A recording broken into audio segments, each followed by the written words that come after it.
Kami bersyukur Tuhan. Terus tuntun langkah kami, terus bawa kami masuk Tuhan. Yang saya percaya saudaraku, buat pribadi lepas pribadi di tempat ini, ada rencana Tuhan yang besar. Itu sebabnya jangan berputar-putar pada masalah terus Bapak Ibu. Bangkitkan imanmu kembali. Bangkitkan imanmu kembali.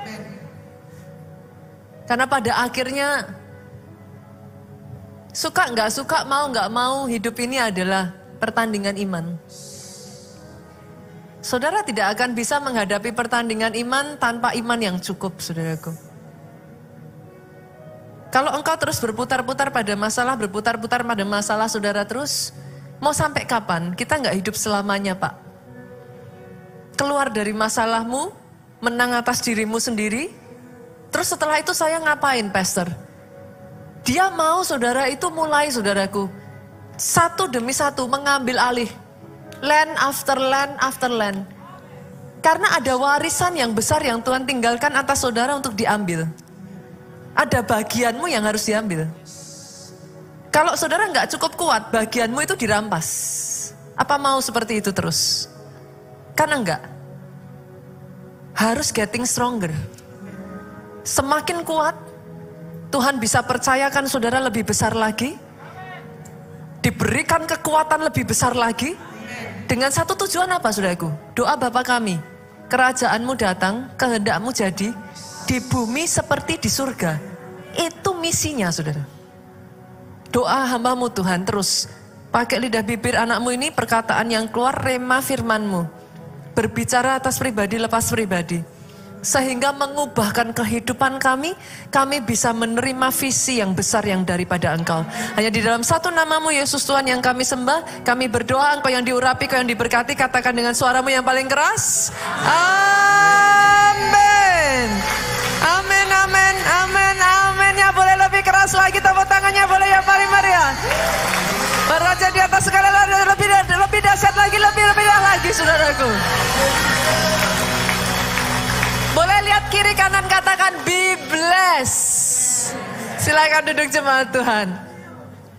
Bagaimana kabar saudara hari ini? Luar biasa. Boleh lebih semangat lagi saudaraku. Bagaimana kabar saudara hari ini? Luar biasa. Itu baru keluarga Allah saudaraku. Amin. Apa yang saya katakan tadi, that's so true saudara. In the end ya, dalam kehidupan kita ini ya saudaraku, sederhana kok. Saudara jadi orang Kristen, intinya ya, hidup ini pertandingan iman Pak, itu aja. Saudara pikir kenapa di dalam Alkitab itu dikatakan orang benar hidup oleh iman? Saudara tidak hidup oleh sight, penglihatan. Saudara tidak hidup oleh feeling, perasaan. Saudara tidak hidup oleh pikiran. Orang benar hidup oleh iman. Kenapa? Karena pertandingannya iman. Saudara mau menang di dalam pertandingan iman, ya iman. Yang mengerti katakan amin. Kalau saudara mau menang dalam pertandingan tinju, kekuatannya Pak yang dilatih. Saudara mau menang dalam pertandingan lari, kecepatan, otot kakinya, saudara harus dilatih. Tapi kalau mau menang dalam pertandingan iman, imannya. Tapi masalahnya banyak orang di momen pandemi kemarin, imannya banyak yang rontok loh Bu. Imannya banyak yang berjatuhan. Berapa banyak orang Kristen yang akhirnya mundur Pak? Kenapa? Imannya tidak kuat.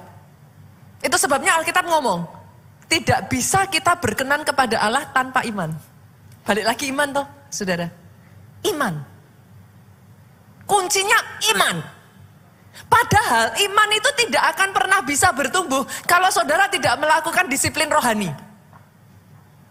Banyak orang Kristen skip di titik ininya. Baca firman cuma seminggu sekali datang ibadah. Doa penyembahan cuma seminggu sekali saat ibadah. Saudara puasa belum tentu setahun sekali. Terus gimana saudara membangun kekuatan saudara? Ibaratnya saudara lomba angkat besi, otot-ototmu nggak pernah dilatih Pak. Gimana bisa ngangkat itu besi 20-30 kilo? 5 kilo aja nggak kuat. Itu yang terjadi dalam kehidupan banyak orang Kristen di momen kemarin ini pandemi.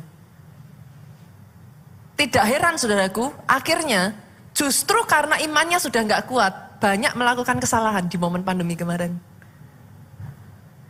Jatuh dalam dosa, selingkuh, keluarganya berantakan. Karena gelap mata, sudah nggak tahu apalagi yang harus dilakukan, jatuh dalam hutang piutang. Kejar-kejar debitur penagih hutang, saudaraku. Semakin terpuruk lagi keadaannya, malah menjauh dari Tuhan. Berapa banyak yang melakukan seringkali kesalahan, itu bukan karena jangan terus-menerus jadi orang Kristen yang sistemnya gini Pak. Kenapa Tuhan izinkan? Enggak zamannya udah. Di gereja keluarga Allah sudah dijelaskan kepada saudara. Kenapa? Simple, very simple. Kenapa? Iman kita enggak cukup kuat, titik. Itu bukan satu rahasia kok saudaraku. Saudara mau menang, kuatin imanmu. Ada banyak orang bilang, yes saya mau menang pastor. Jadi lebih dari pemenang pastor. Tapi enggak ngasih makan imannya. Caranya gimana pastor? Oh simpel kok saudaraku. Simpel. Saat teduh doa setiap hari itu menu wajib. Itu sama seperti kayak 5 sehat, 4 sehat, 5 sempurna. Saudara enggak bisa lari dari itu. Pastor kenapa? Orang Kristen kok setiap hari butuh asupan makanan, butuh asupan harus doa. Kenapa? Karena ada waktu-waktu tertentu serangan musuh itu tidak pernah bisa ditebak. Yang mengerti katakan amin. Hanya musuh yang bodoh mau nyerang saudara, permisi. Bu permisi ya, saya serang boleh. Serangan itu tidak pernah bisa ditebak kapan datangnya. Serangan bisa ke tubuh, serangan bisa ke jiwa. Serangan bisa ke roh, nggak pernah bisa ditebak. Kalau saudara nggak setiap hari menjaga, di titik saudara lengah, masuk. Kenapa harus setiap hari baca firman? Sesederhana saya tanya saudara, saudara makan kan setiap hari? That's it. Firman itu makanan Pak. Manusia tidak hidup oleh roti saja, tapi dari setiap perkataan yang keluar dari mulut Allah. Apa? Perkataan yang keluar dari mulut Allah, firman. Harus dikuatin, harus dibangun. Kenapa akhirnya saudara nggak bisa melawan diri sendiri? Ada banyak orang hari-hari ini ya saudaraku, saya ngerti keadaannya, terpenjara bahkan oleh kebencian dalam dirinya sendiri. Jadi tawanan. Ini keadaan orang Israel zaman itu. Mereka jadi tawanan. Ada banyak di antara kita jadi tawanan. Tawanan apa? Tawanan dirinya sendiri. Terpenjara karena nggak bisa ngampunin. Tahu sadar kalau itu nggak boleh. Tahu itu menghancurkan dan menggerogoti jiwa. Tapi nggak bisa loh ngelepas pengampunan. Saya nggak tahu ya kalau ada di antara saudara yang ngalami ini ya. Dengarkan firman hari ini saudara. Dengarkan firman hari ini. Surprise by favor. Dikejutkan oleh kebaikan Tuhan. Maksudnya bagaimana pastor? Justru kadangkala ya saudaraku saya menemukan itulah yang membuat saya terharu sama Tuhan. Di titik kita tuh paling jelek loh. Titik rendah loh. Dia tuh justru mengejutkan dengan kebaikannya Pak. Bangsa Israel Pak melakukan kesalahan besar. Mereka ditawan bukan karena Tuhan gak sayang. Kadangkala kita ini ditawan, bukan karena Tuhan gak sayang loh saudara. Bukan karena, loh kok Tuhan izinkan. Salah saya apa? Simple Pak. Saudara main-main dengan dosa. Dan berharap tidak ada konsekuensi. Gak apa-apa, sampai papa Bu. Gak bisa. Gak bisa, ini sudah bukan waktunya lagi. Kenapa saya katakan semua ini ya saudaraku? Jujur, saya menantikan momen di mana anak-anak Tuhan di tempat ini ya dimanifestasikan. Serius saudaraku. Kalau saudara terus berperang dengan diri sendiri saudara, mau sampai kapan toh? Saudara muter nggak bisa menang terhadap daging kita sendiri ya. Muter. Apa kita hidup selamanya? Habis loh waktunya. Padahal di depan sana ya ada warisan yang harus kita ambil satu demi satu. Land by land itu harus di take over Pak. Tuhan kasih itu buat saudara. Tapi saudara muter. Bingungi diri sendiri. Apa semuanya serba diri sendiri. terhadap diri sendiri. Saya menantikan sebagai seorang hamba Tuhan, saya menantikan pernyataan manifestasi anak-anak Allah di tempat ini. Saya pengen melihat seberapa besar Tuhan bisa pakai bejana tanah liat yang tidak ada apa-apanya seperti kita ini, saudaraku. Di tangannya Tuhan. Menyatakan kebesarannya, kemuliaannya Tuhan. Kita hidup meninggalkan legacy yang memuliakan nama Tuhan. That is why. That is the reason. Kita doa, kita apa, kita ini itu dan lain sebagainya, kita nggak berbuat dosa, bukan nanti supaya Tuhan nggak berkati karena takut, bukan. Terlalu jauh, terlalu sempit pemikiran saudara kalau berpikir seperti itu. Tapi ketahui Bapak yang besar hanya bisa punya warisan yang besar untuk anaknya. Bapak yang besar hanya bisa punya rencana besar untuk anaknya, Bu. Tapi Alkitab berkata, selama kamu belum akil balik, kalau kamu masih kanak-kanak, kamu gak ada bedanya dengan hamba. Gak bisa dikasih warisan. Selama kita masih kanak-kanak rohani, kita gak kuat, Tuhan maupun ngangkat saudara, gak akan pernah bisa. Saya tahu ada di tempat ini ya saudara, hidup saudara itu kayak terpenjara sekian waktu ya. Momen-momen ini ya, saudara terpenjara dari ikatan hutang piutang, saudara terpenjara dari pekerjaan saudara, saudara terpenjara di dalam hubungan, saudara terpenjara di dalam dosa, di dalam sangat banyak hal. Doa saya hari ini, firman ini menjadi rema dan itu mematahkan semua itu atas kehidupan saudara. Belajar ketika tangkap firman ya saudara, jangan cuman, oh ya firman didengerin, no. Dijadikan. Jangan hanya denger, tapi perkatakan. Cara jadikan gimana? Cara saudara jadikan jadi orang lemah gimana? Ah kamu, orang kayak kamu apa bisa tuh? Kita akan punya self talk tuh saudara. Punya self talk gak dalam diri kita sendiri? Habis sudah, kali ini habis dah. Udah hancur ini, pasti dah. Pekerjaanku udah gak bisa ditolong lagi. Itu self talk. Boleh gak self talknya berkata, dirubah saudaraku. Engkau orang pilihan.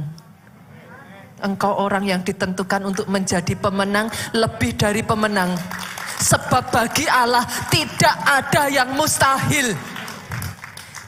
Sebab bersama dengan Tuhan segala perkara dapat kutanggung di dalam Dia yang memberikan kekuatan kepadaku. Self talknya diganti.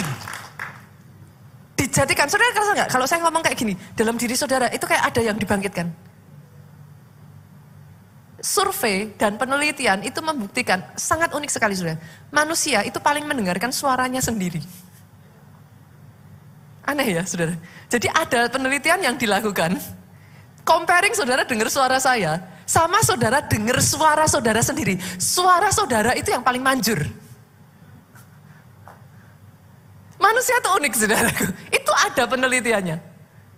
Artinya sama. Kalau mau ngancurin suara saudara yang paling manjur.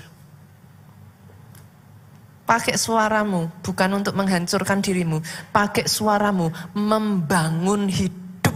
Membangun imanmu. Kenapa? Perjalananmu masih panjang. Hari ini ya saudaraku, apa yang terjadi atas bangsa Israel? Kita buka ya, Yeremia 33 ayat 5. Multimedia boleh bantu saya? Karena sebenarnya nggak ada di dalam ini. Saya baca dari Alkitab aja ya saudaraku.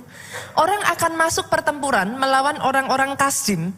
Kota ini akan penuh dengan bangkai-bangkai manusia yang telah kupukul mati karena murkaku, karena kehangatan amarahku. Tuhan tuh marah saudara.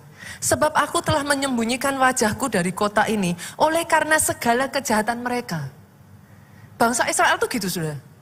Sudah tahu nanti kalau dipukul balik lagi sama Tuhan, minta tolong sama Tuhan.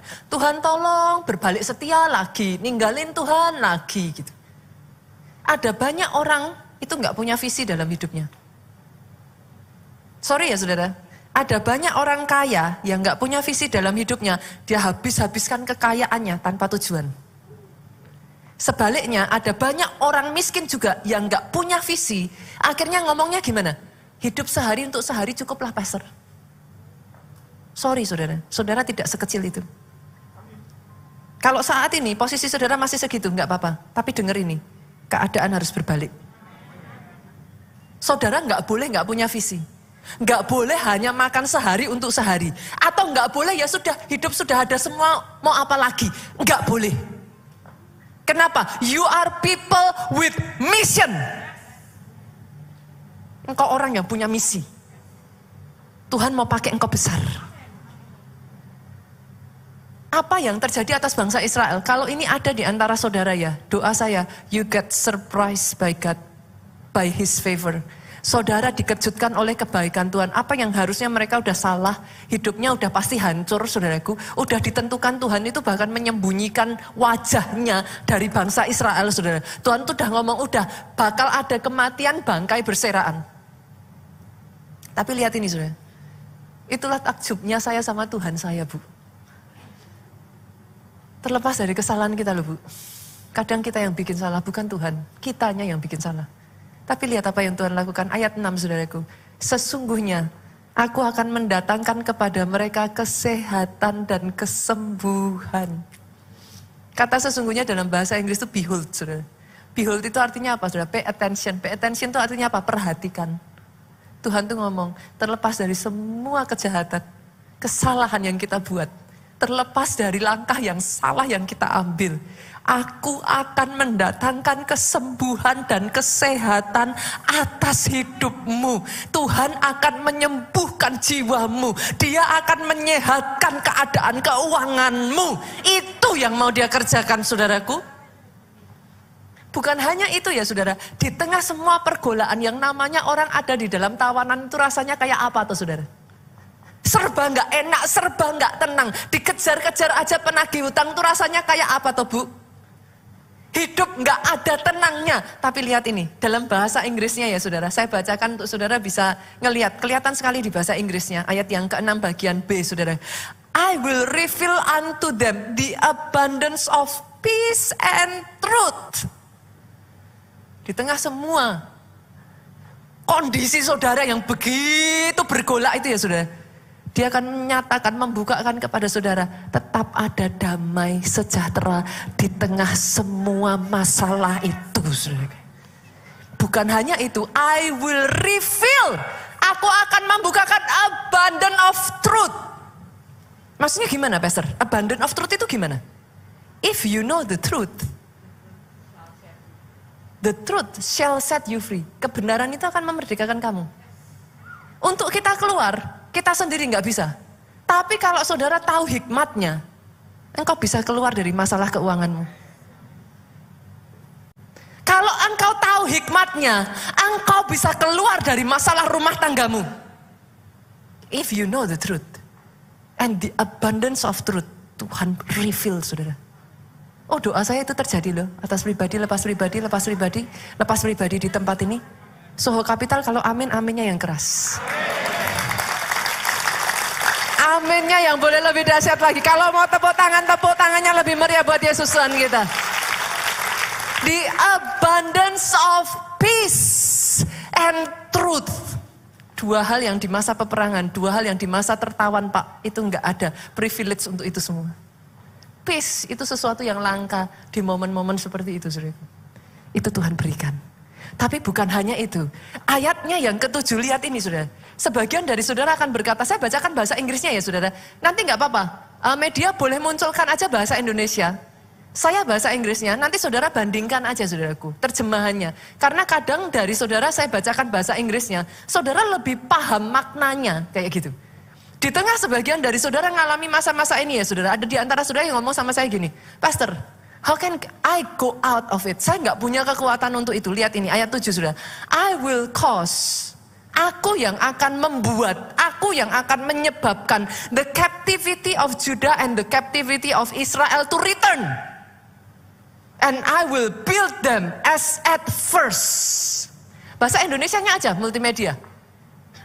Bisa dimunculkan bahasa Indonesianya supaya teman-teman nanti bisa ngerti. Saya akan bacakan bahasa Inggrisnya aja. Jadi saudaraku, di tengah-tengah masa di mana saudara ngerasa kayak udah nggak bisa keluar ya, denger ini ya saudara. Tuhan, tangannya Tuhan yang akan menyebabkan apa yang menawan hidup saudara, apa yang mengikat hidup saudara, apa yang membuat saudara terpenjara, itu ditarik untuk mundur. Bukan hanya itu lagi. Dia memulihkan hidupmu, saudara. Dia restore, saudara.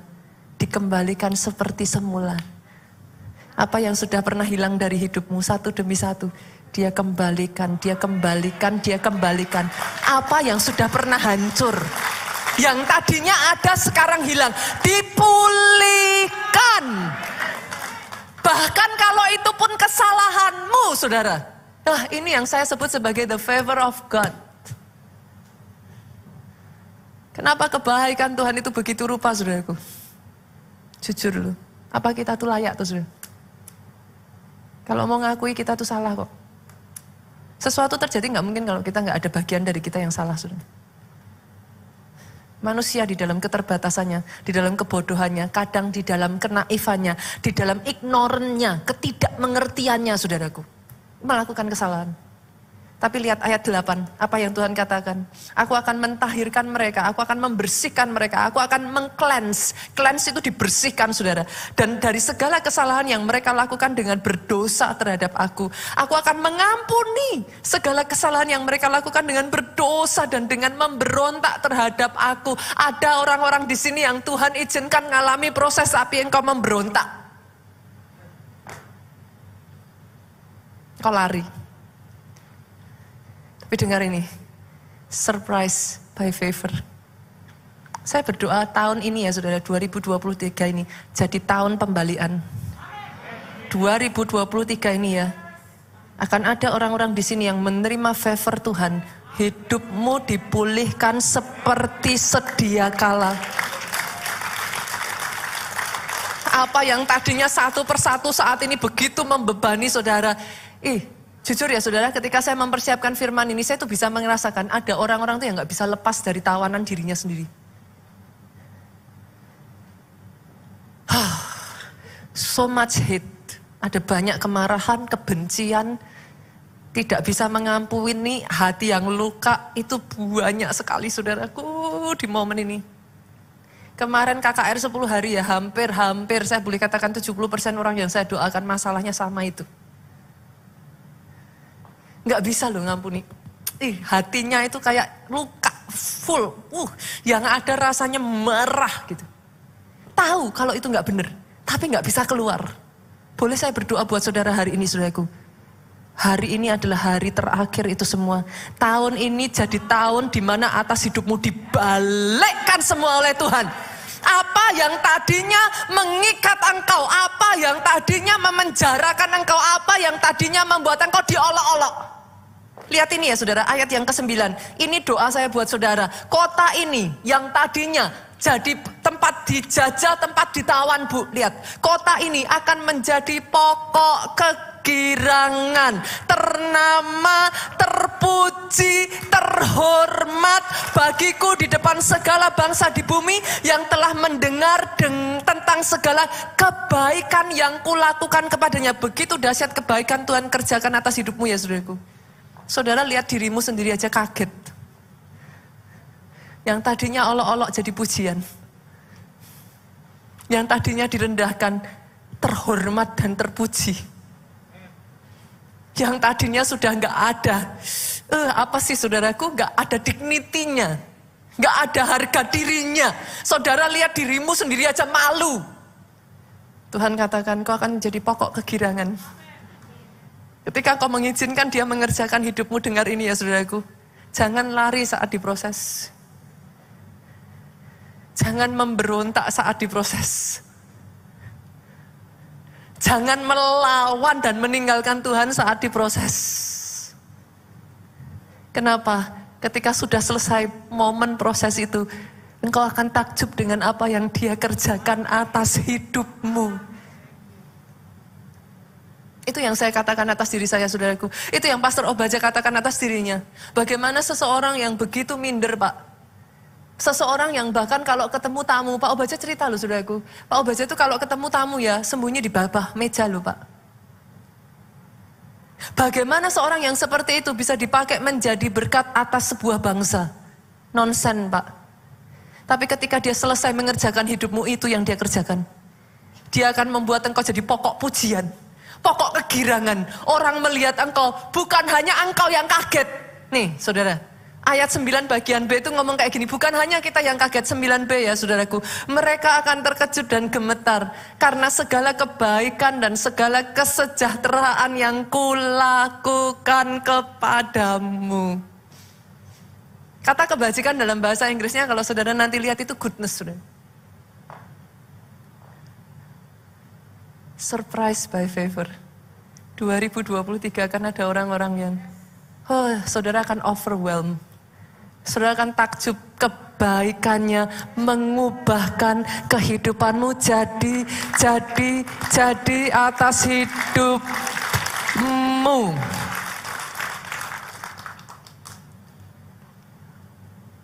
Tapi jangan pernah lupa ya Bapak Ibu, setiap kali ada kebaikan Tuhan dikerjakan dalam kehidupan kita, selalu ada maksud ilahi. Itu selalu gitu. Tuhan itu bukan ngerjakan kebaikannya, Tuhan bukan ngangkat seseorang, Tuhan tidak memberkati seseorang tanpa tujuan. Yang mengerti katakan amin. Kalau dia mengerjakan kebaikannya Pak, pasti ada maksud rencana ilahi di balik itu semua. Pastor, what do you mean? Sesederhana diberkati, jadi berkat. Itu yang saya sebut sebagai teologi kerajaan Allah Pak. Pastor, apa itu teologi kerajaan Allah? Simple. Berapa banyak dari saudara yang percaya saudara ini adalah pewaris keturunan Abraham dan pewaris janji Abraham? Apa janji Tuhan kepada Abraham? Engkau akan diberkati sampai seluruh kaum di muka bumi ini diberkati melalui engkau. Pesan saya boleh nggak saya pesan satu saudara, jangan dikecilin ya. Orang Kristen kan sukanya gitu tuh. Kalau baca Alkitab kan kayaknya kok terlalu berlebihan ya pastor. Masa seluruh kaum di muka bumi ini akan diberkati dari saya? Jangan dikecilkan ya. Kalau firman ngomong demikian, iman saudara nyampe, terjadinya demikian. Kenapa saudara kecilkan? Imannya nggak nyampe.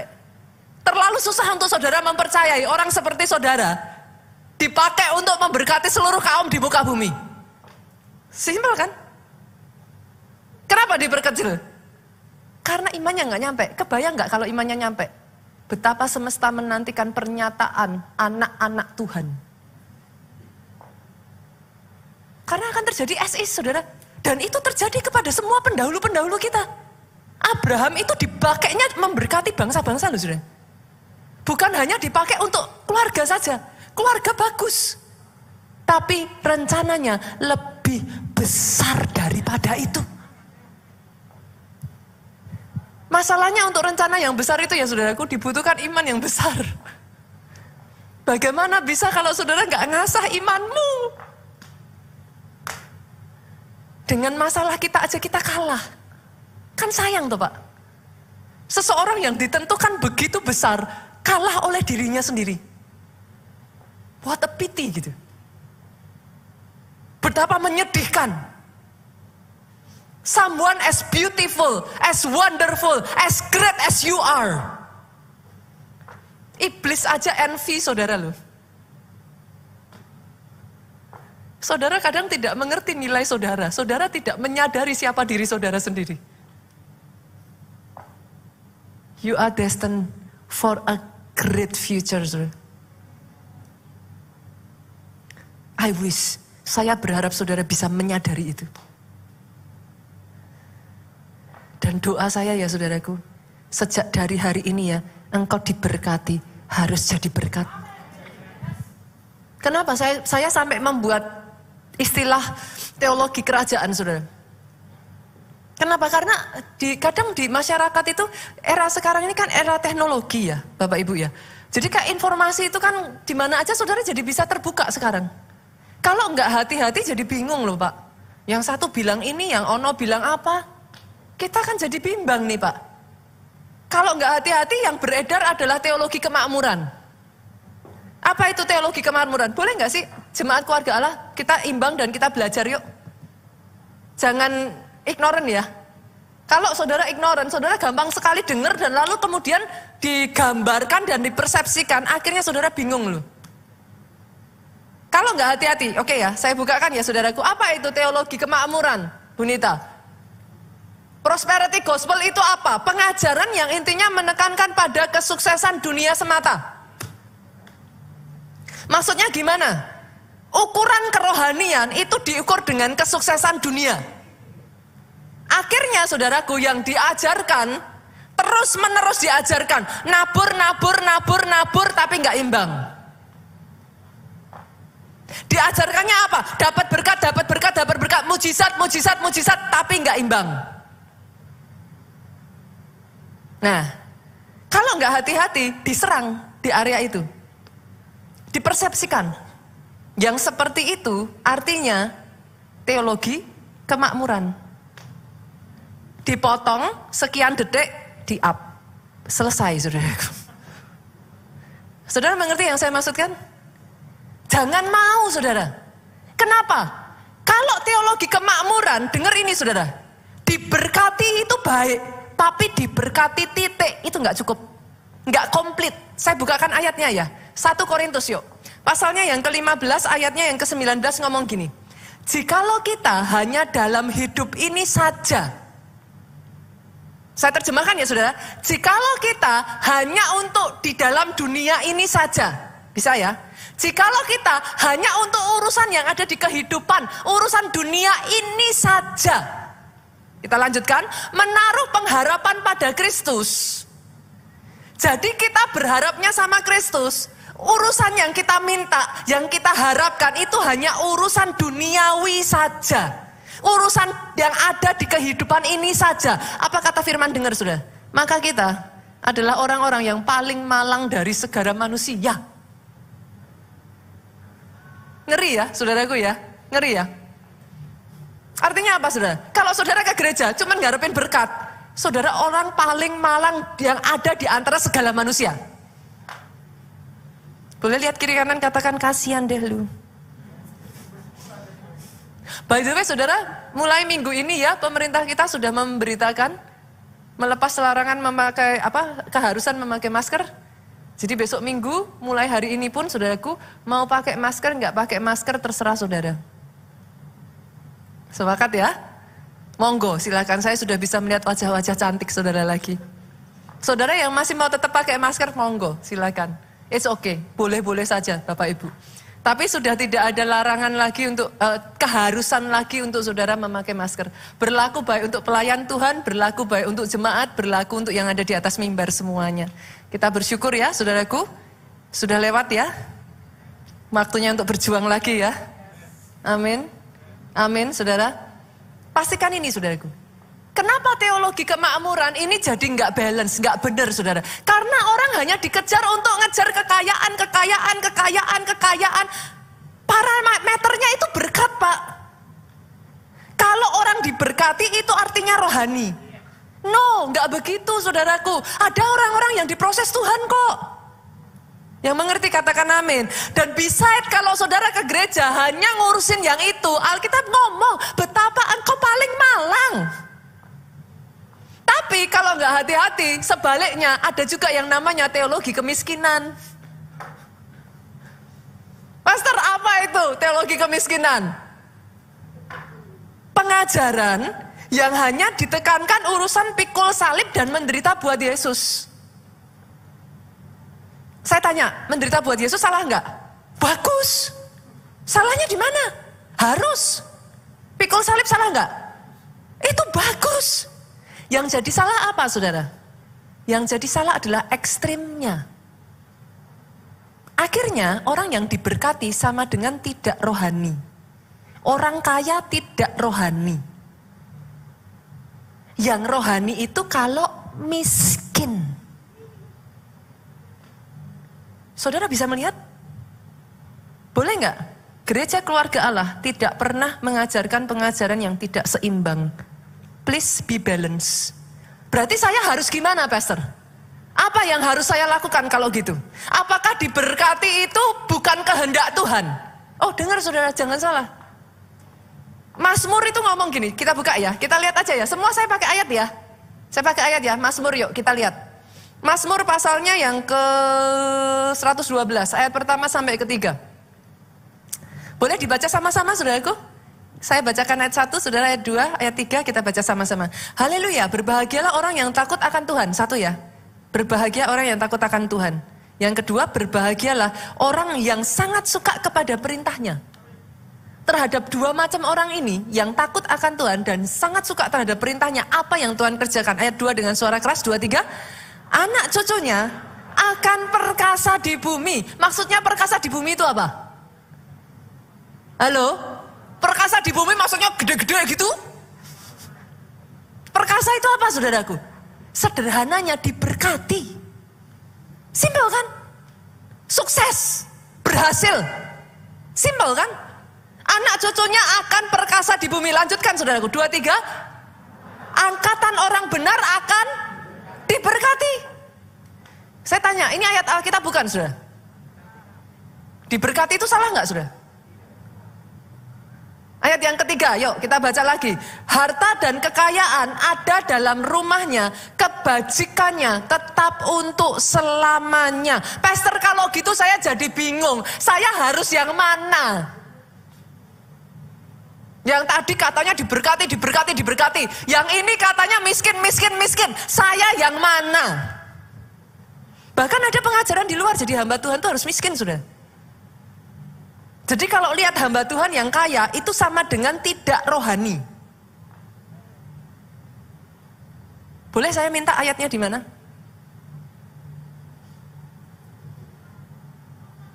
Kenapa saya mengajarkan seperti ini? Supaya keluarga Allah tahu pengajaran yang seimbang. Apa yang harus saya lakukan, Pastor, berarti? Yuk kita buka Filipi, yuk. Filipi pasalnya yang keempat, ayatnya yang ke-12. Ini Rasul Paulus sendiri yang ngomong, sudah. Rasul Paulus ngomong apa? Aku tahu apa itu kekurangan. Rasul Paulus ngomong, aku tahu apa itu kelimpahan. Dalam segala hal, dalam segala perkara, tidak ada sesuatu yang merupakan rahasia bagiku. Baik dalam hal kenyang, maupun kelaparan, baik dalam hal kelimpahan, maupun kekurangan. Artinya apa, saudaraku? Buat Rasul Paulus ya, saudaraku, kalau untuk demi Yesus, harus kekurangan, harus bayar harga, harus pikul salib. Dia kehilangan privilege-nya sebagai seorang Rom dan seorang Yahudi ya, saudaraku. Kalau demi Yesus, dia kehilangan semua manfaat-manfaat. So be it. Dia nggak takut. Dia tidak mau kompromi dosa. Dia tidak akan menjual imannya. Oh, dan yang ini saya bangga terhadap jemaat keluarga Allah, saudara. Saya mendengar cerita beberapa waktu yang lalu, saudara, dari seorang pelayan Tuhan di gereja kita. Ditantang oleh orang tuanya, kamu tinggalkan iman Kristenmu atau kamu kehilangan warisan? Dia katakan kepada orang tuanya, kalau Yesusku tidak akan pernah aku jual. Rasul Paulus mengajarkannya clear. Pikul salib, jangan takut. Bayar harga, lakukan. Tapi Rasul Paulus ngomong, aku tahu apa itu kelimpahan.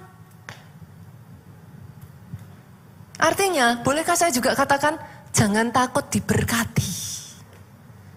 Maaf, saudaraku, jangan takut jadi kaya. Saya perjelas ya, Bapak Ibu. Kenapa? Nenek moyang saudara, Abraham, Ishak, Yakub adalah orang-orang yang diberkati dan orang-orang yang kaya. Dan kepada nenek moyang saudara diberikan satu janji. Engkau diberkati. Dengar ini, saudaraku. Engkau diberkati supaya melalui engkau seluruh kaum di muka bumi ini diberkati. Oh, kalau mau tepuk tangan yang paling meriah. Kenapa saya sebut teologi kerajaan? Karena apa, saudara? Harus balance. Jangan nanti akhirnya yang muncul salah. Orang kaya jadi merasa tertuduh, saudara. Orang kaya disamakan tidak rohani. No. Tapi juga jangan sebaliknya. Hanya mengejar kekayaan, ke gereja ngejarnya mujizat. Itu pun no. Kalau engkau diberkati, punya maksud ilahi. Jadi berkat buat orang lain. Kalau engkau diizinkan mengalami proses, dalam masa prosesmu, jangan jual Yesusmu. Pikul salibmu, ikut Yesus sampai akhir. Itu Itu yang balance. Dan doa saya ya saudaraku, doa saya ya, orang-orang yang siap seperti ini ya, engkau dikejutkan oleh favor-Nya Tuhan. Kenapa saya katakan dikejutkan oleh favor-Nya Tuhan ya saudaraku? Kenapa sampai disebut dikejutkan Bu? Kan sampai kaget toh saudaraku. Artinya yang pertama kenapa dikejutkan? Datangnya itu nggak terduga. Akan ada orang-orang di sini ya, saudara ngerasa ya saat ini keadaanmu masih seperti ini ya, just like that dia ubah hidupmu. Just like that. Saudara tuh kayak yang, ada sebagian orang ngomong sama saya, pastor, mau didoain pastor supaya usaha saya laku. Tapi dengerin ya saudaraku, saudara harus mempersiapkan diri saudara ya.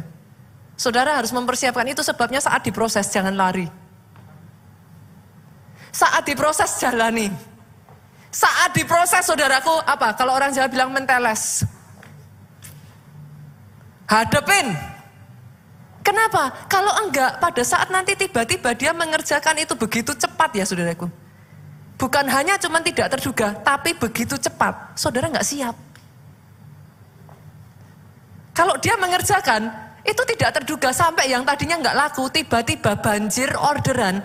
Produksi kekuatan produksimu tidak cukup untuk menyelesaikan orderan yang ada. Saya berdoa itu jadi loh saudara. Tangkap itu terjadi. Tangkap itu terjadi. Dan seringkali ketika Tuhan kerjakan itu begitu cepat. Bukan cuma tidak terduga, begitu cepat. Yang tadinya kayak belum, seolah-olah belum ada apa-apanya. Saudara pernah dengar proses pertumbuhan bambu Cina, saudara? Boleh dimunculin bambu Cina, saudara? Orang kalau lihat bambu Cina, itu orang tuh akan langsung berharapnya itu besar, saudara. Kenapa? Bambu Cina itu tinggi sekali. Multimedia boleh dibantu? Nah, segede ini loh, saudara, bambu Cina. Manusia itu paling tingginya cuman di sininya tuh, saudara. Tangan saya nggak bisa sekian. Bambu Cina itu tingginya bisa sampai 10 meter lebih, belasan meter saudara. Tapi lucunya dari si bambu Cina ini ya saudaraku, usia 0 sampai 5 tahun dia itu bertumbuh kurang dari 10 cm.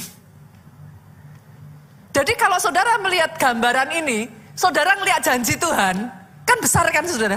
Saudara lihat picture-nya bambu Cina, saudara, wah gitu kan. Oke, saya mau tanam nih bambu Cina. Tahun pertama Pak ditanam, munculnya cuma sesenti. Terus saudara lihat, lah kok begini? Tahun kedua saudara tunggu, munculnya cuma beberapa senti Bu. Sampai tahun kelima saudara tunggu, dia less than 10 senti. Kurang dari 10 senti. Berapa banyak dari saudara yang di momen itu saudara bandingkan dirimu dengan orang lain? Temanku si A, si B, si C sudah diangkat Tuhan sampai kayak gitu. Aku masih kayak gini pastor. Mana, janjinya besar. Ini katanya sampai segede ini. Tapi ngelihat, ya, satu jengkal tangan aja gak ada, udah 5 tahun. Tapi yang tidak diketahui banyak orang, si bambu Cina ini, di 5 tahun pertama dalam hidupnya, dia gali akarnya, saudara. Dia ngoyot, kalau orang Jawa bilang, saudara. Dia itu tanam akarnya itu kuat ke dalam sampai dalam. Tidak ada satu orang pun yang melihat. Saudara tahu kehidupan Musa? Untuk rencana Tuhan terjadi atas Musa Pak, istana tidak bisa membentuk dia. Diambil sama Tuhan ditaruh di padang gurun, baru jadi. Kita kepengennya istana toh? Ditaruh tuh, Musa diambil. Musa itu tadinya di istana loh Pak. Diambil sama Tuhan, taruh no, padang gurun. Akhirnya jadi sudah. Ada hal-hal yang Tuhan mau proses dalam hidupmu yang tidak disediakan oleh istana, tapi disediakan oleh padang gurun.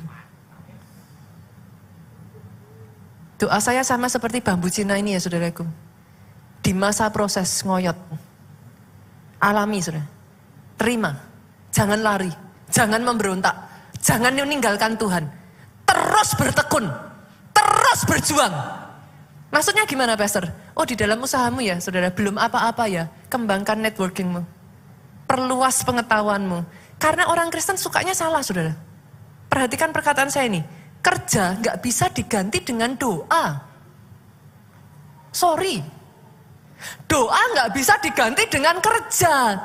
Ada banyak orang yang ngomong sama saya, "Pastor, saya kan udah puasa 40 hari. Saya kan sudah berdoa sampai jengking. Saya sudah bayar harganya. Semua yang pastor suruh apa-apa semua itu saya sudah lakukan."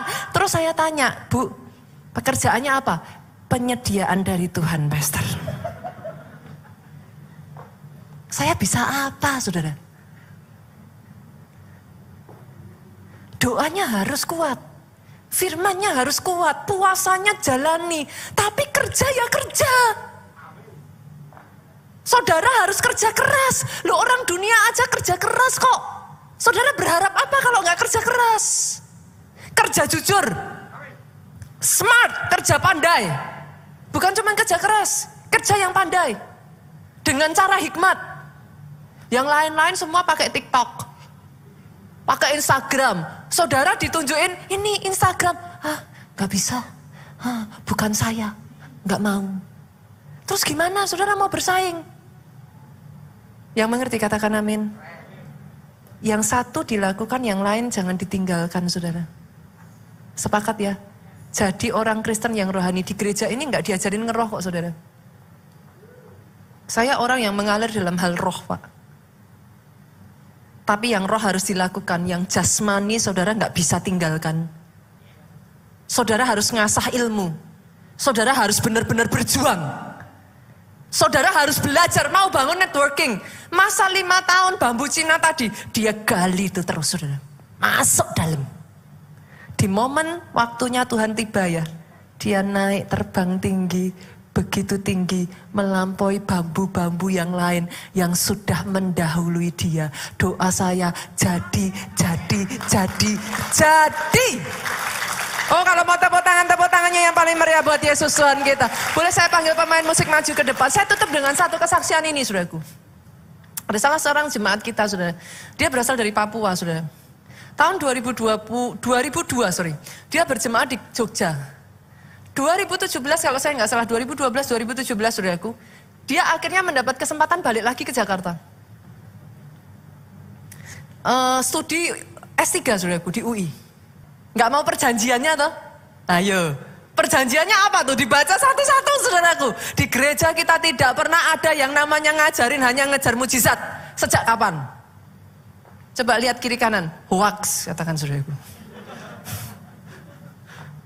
Dari mana loh? Khotbah saya tuh nggak ada satu pun yang mengajari saudara hanya ngejar mujizat, ngejar berkat. Nggak ada. Saudara tuh diajarkan perjanjian. Saudara diajarkan jangan kompromi dosa. Saudara tuh diajarkan satu demi satu ikuti. Nggak ada yang instan. Dan Bapak ini ya saudaraku, dia komit. Didedikasikan hidupnya. Dia ngomong sama Tuhan, "Tuhan pakai hidupku, berkati hidupku. Supaya aku bisa menjadi berkat lebih besar lagi." Satu kali dia dengar khotbah dari Pastor Jonathan, saudaraku. Pak, khotbah itu ngomong, ketika kamu dipakai Tuhan lebih besar lagi, serahkan hidup itu untuk didedikasikan untuk misinya Tuhan. Agendanya Tuhan. Rencananya Tuhan. Bapak ini ngomong, "Tuhan aku mau." Masih ada banyak anak-anak di kampung halamanku di Papua yang mereka tidak punya masa depan. Berkati aku Tuhan, sehingga aku bisa membawa mereka bersekolah, sampai mereka jadi orang berhasil. Singkat cerita saudaraku, dia lakukan itu adalah satu kerinduan hatinya, Tuhan dengar kerinduan hati itu saudara. Dengan berbekalkan hanya kecil saudara, dia kontrakannya pun kecil, terbatas sekali, dia bawa anak-anak dari Papua ini untuk sekolah saudara. Tuhan berkati dia. Satu kali ketika dia dengar khotbah Pastor Jonathan, saudaraku, mujizat yang memecahkan rekor. Waktu itu kalau saudara yang sudah datang, saudara dengar ya, ada yang sampai dapat rumah, apa segala macam, benar-benar sama sekali tidak terpikirkan, saudara. Dia berani mengambil iman untuk hal itu, saudaraku. Tuhan, dia ngomong, "Kasih aku rumah, supaya aku bisa menampung lebih banyak anak lagi untuk disekolahkan." Ajaibnya Tuhan dengarkan doanya, saudara. Bukan cuma satu, Tuhan berikan 2 rumah, saudara. Oh, kalau tepuk tangannya meriah, saudaraku. Dia pindah, saudaraku. Tapi karena tempat rumah ini, saudara, otomatis kan mereka masih merintis ya, saudara. Rumahnya jauh, saudara, di Tangerang sana. Mereka butuh kendaraan. Karena bolak-baliknya kan jauh, saudara. Saudara pernah dengar Cikupa? Jauh ya saudaraku, cukup jauh. Yang tadinya di Grogol loh saudara. Kesana kan jauh sekali saudaraku. Tapi di sana Tuhan berkati dia. Dia diizinkan Tuhan beli rumah cukup besar. Dari sana dia bisa menampung anak-anak ini saudaraku. Dipelihara sama dia, disekolahkan sama mereka, pasangan suami istri dokter ini saudaraku. Dari situ saudara dia berdoa lagi sama Tuhan. Tuhan, ini jauh. Aku sekarang sudah punya tempat untuk mereka bisa tinggal. Tapi kendaraannya gimana Tuhan? Tuhan berkati kami, untuk kami bisa ke gereja. Tuhan berkati kami, supaya bisa mengantar anak-anak ini. Tuhan sediakan mobilnya, saudara. Gereja kita sudah pernah membahas hal ini ya, saudaraku ya. Berkat itu bisa langsung dari Tuhan. Berkat itu bisa dari orang lain. Berkat itu bisa lewat kerja keras tangan kita. Yang mengerti katakan amin. Bahkan yang keempat, berkat itu bisa dari musuhmu. Itu sebabnya saya berdoa ya saudara, bertekun terus di dalam pengajaran. Jangan jadi orang Kristen karbitan. Kenapa? Orang Kristen karbitan diangkatnya cepat naik, tapi di atasnya cepat jatuh. Jangan mau. Dibentuk gak apa-apa, diproses gak apa-apa, jangan takut proses. Tapi saudara di atasnya lama, bahkan dibawa lebih naik, bawa terbang. Itu yang disebut sebagai lebih dari pemenang. Lebih dari pemenang itu apa saudara? Menang, menang, menang lagi, menang terus. Baru disebut sebagai lebih dari pemenang. Bisa menang kan kalau ada peperangan. Banyak orang Kristen mau menang tapi tidak mau perang. Kalau sudah proses perang, lari teratur, mundur teratur. Saudara. Mau sampai kapan? Gimana bisa jadi lebih dari pemenang? Gak ada ceritanya. Berapa banyak dari saudara yang mau? Yuk buat perjanjian dengan Tuhan yuk saudara. Hidup kita ini dipakai membawa kerajaan di bumi seperti di surga. Dalam kehidupan saya ini saya terus dibangun. Jadi orang Kristen yang balance. Orang Kristen yang tahu pengajaran, orang Kristen yang tahu firman. Saya menyadari bahwa hidup saya ini bukan hanya hidup berputar-putar dari masalah saya. Segera keluar saudaraku. Segera keluar. Perkuat dirimu sehingga kau punya kekuatan keluar dari dirimu sendiri. The biggest enemy of you is you. Keluar dari dirimu sendiri. Setelah itu, please. Saya menantikan cerita-cerita bagaimana orang-orang di tempat ini dibawa Tuhan besar. Ditaruh Tuhan di tempat-tempat dan mempermuliakan nama Tuhan. Saya menantikan saudaraku. Kalau di sini ada orang-orang yang dipanggil sebagai hamba Tuhan, dipanggillah jadi hamba Tuhan besar. Saya menantikan kalau di sini ada yang dipanggil menjadi dokter, jadilah dokter yang memberkati saudara. Kalau di sini ada yang dipanggil di pemerintahan, di politik, jadilah seorang politikus yang bersih, politikus yang jadi teladan yang bisa membangun bangsa ini. Kalau di sini dipanggil sebagai ASN saudaraku, aparatur sipil negara saudaraku, pemerintahan. Oh jadilah yang jadi berkat, yang membangun benar-benar negara ini. Kalau di sini ada yang dipanggil jadi bisnismen yang diberkati kaya, nggak apa-apa saudara, jangan takut kaya. Saya katakan jangan takut kaya. Tapi dengar di dalam semuanya itu berani pikul salib. Jangan mau kompromi, orang lain bikin dosa apa, karena itu saudara privilege-nya diambil, karena itu saudara dihalang-halangi, saudara dibatasi karirmu, jangan takut. Berani pikul salib. Berani menunjukkan jati diri saudara. Tapi at the same time berani diberkati.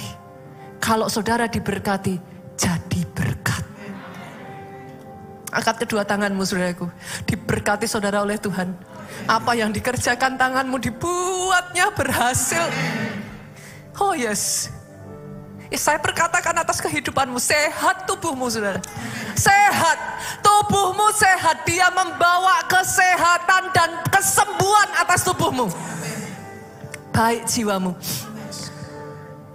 Jiwamu tidak goyah, jiwamu tidak goncang, jiwamu tidak hancur. Baik jiwamu, kuat rohmu, panjang umurmu. Untuk menceritakan semua kebaikan, kedahsyatan, kehebatan, keajaiban Tuhanmu. Pulang dari tempat ini bawa saudaraku sukacita, damai sejahtera Allah Bapa, cinta kasih Yesus Kristus, persekutuan dengan rohnya yang kudus, yaitu Roh Kudus sekarang sampai selama-lamanya. Engkau yang diurapi, engkau yang diberkati, katakan dengan suaramu yang paling keras.